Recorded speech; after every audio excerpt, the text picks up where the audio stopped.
Hi hello అండి, welcome back to my channel మామా tips and cashew diaries. మీ బేబీకి 6 months వచ్చాయా? బేబీకి ఏం ఫుడ్ పెట్టాలి, ఎలా పెట్టాలి అని ఆలోచిస్తున్నారా? అయితే ఈ వీడియో కూడా ఎండ్ వరకు తప్పకుండా చూడండి. మీ బేబీకి తప్పకుండా ఇవ్వాల్సిన one of the best food అండి. అదేంటో చూసేద్దాం రండి. ఛానల్ని ఫస్ట్ టైం విజిట్ చేస్తున్నారా? అయితే వెంటనే కింద కనబడుతున్న సబ్స్క్రైబ్ బటన్ని నొక్కి పక్కనే ఉన్న గంట సింబల్ని కూడా నొక్కండి. వెంటనే నా ఛానల్లో జాయిన్ అయిపోండి. సో దట్ నా latest videos, baby care, mother care, ఇంకా ఇలాంటివి ఎన్నో ఇన్ఫర్మేటివ్ వీడియోస్ని మిస్ అవ్వకుండా ఉంటారు. ఇంకా అస్సలు ఆలస్యం చేయకుండా టాపిక్లోకి వెళ్ళిపోదామండి. Papaya fruit. ఈ పపాయాని తీసుకోవడం ద్వారా అనేకమైన ఆరోగ్య ప్రయోజనాలు ఉన్నాయండి. మన జీర్ణ వ్యవస్థను మెరుగుపరచడం దగ్గర నుండి రోగ నిరోధక శక్తిని పెంపొందించడంతో పాటు ఇలా చెప్పుకుంటూ పోతే చాలా నెంబర్ ఆఫ్ బెనిఫిట్స్ ఉన్నాయండి. అవేంటో క్లియర్గా చూసేద్దాం.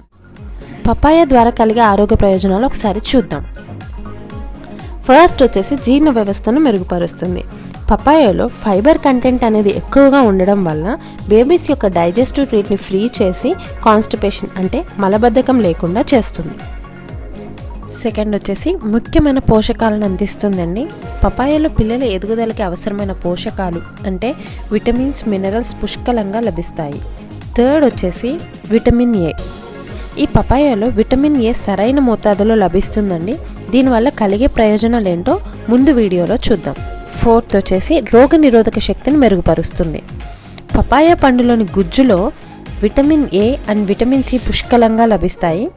ఇవి ఇమ్యూనిటీ సిస్టమ్ని బూస్ట్ చేస్తాయండి. తద్వారా ఇన్ఫెక్షన్స్ బారిన పడకుండా మన పిల్లల్ని కాపాడుకోవచ్చు. అసలు పపాయ బేబీస్కి ఇవ్వచ్చా?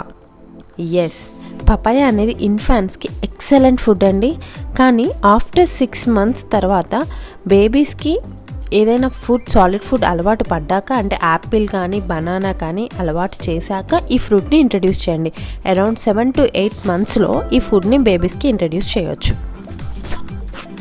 అంతేకాదండి, పపాయాలో ఉన్న విటమిన్ సి పిల్లల ఇమ్యూనిటీ పవర్ని బూస్ట్ చేసి రోగాల బారిన పడకుండా చేస్తుంది. అండ్ విటమిన్ ఏ పిల్లల విజన్ని ఇంప్రూవ్ చేసి అండ్ నైట్ బ్లైండ్నెస్ ప్రాబ్లం నుండి కూడా ప్రివెంట్ చేస్తుందండి. పపాయాలోని ఐరన్ పిల్లల బాడీలోని హెమోగ్లోబిన్ లెవెల్స్ని మెయింటైన్ చేసి రెడ్ బ్లడ్ సెల్స్ని స్టేబుల్గా ఉండేలా చేస్తుంది. పపాయాలోని ఎంజైమ్స్ బేబీ స్టమక్లోని నట్టలు, పురుగులు అంటాం కదండి, వాటితోటి ఫైట్ చేస్తుందన్నమాట. ఇప్పుడు పపాయ ప్యూరీ ఎలా చేయాలో చూద్దాం. ఇప్పుడు ఒక ఫ్రెష్ పపాయాని తీసుకొని దాన్ని నీట్గా వాష్ చేసేసి దాని పీలర్ సహాయంతో తోలుని తీసేసి దానిలో ఉన్న గింజల్ని తీసేద్దాం. గుర్తుంచుకోండి, గట్టి పపాయాని అస్సలు బేబీస్కి పెట్టొద్దండి. ఎందుకంటే డైజెస్టివ్ ప్రాబ్లమ్స్ వచ్చి బేబీస్ స్టమక్ పెయిన్ వచ్చి ఏడుస్తారు. సో ఇలా పండిన పపాయాన్ని పెట్టడం వల్ల బేబీస్ ఎంతో ఇష్టంగా కూడా తింటారు. తోలు తీసేసాక దాన్ని చిన్న చిన్న పీసెస్గా కట్ చేసుకొని ఒక బౌల్లో వేసుకుందాం. ఈ పీసెస్ని బ్లెండర్ ఆర్ మిక్సీ తోటి పేస్ట్ చేసుకుందాం.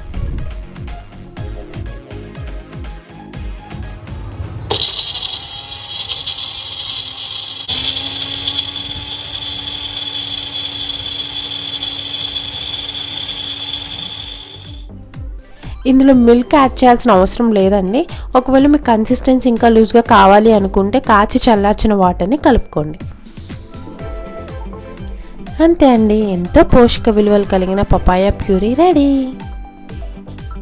సో ఈ వీడియో కూడా మీకు నచ్చిందని అనుకుంటున్నాను. ఈ వీడియో కనుక మీకు యూస్ఫుల్గా అనిపిస్తే లైక్ చేయండి, షేర్ చేయండి, సబ్స్క్రైబ్ చేసి బెల్ ఐకాన్ నొక్కడం మాత్రం మర్చిపోవద్దు. మళ్ళీ మీ ముందుకు వచ్చేస్తాను ఒక మంచి ఇన్ఫర్మేటివ్ వీడియోతోటి. అంతవరకు బాయ్ బాయ్.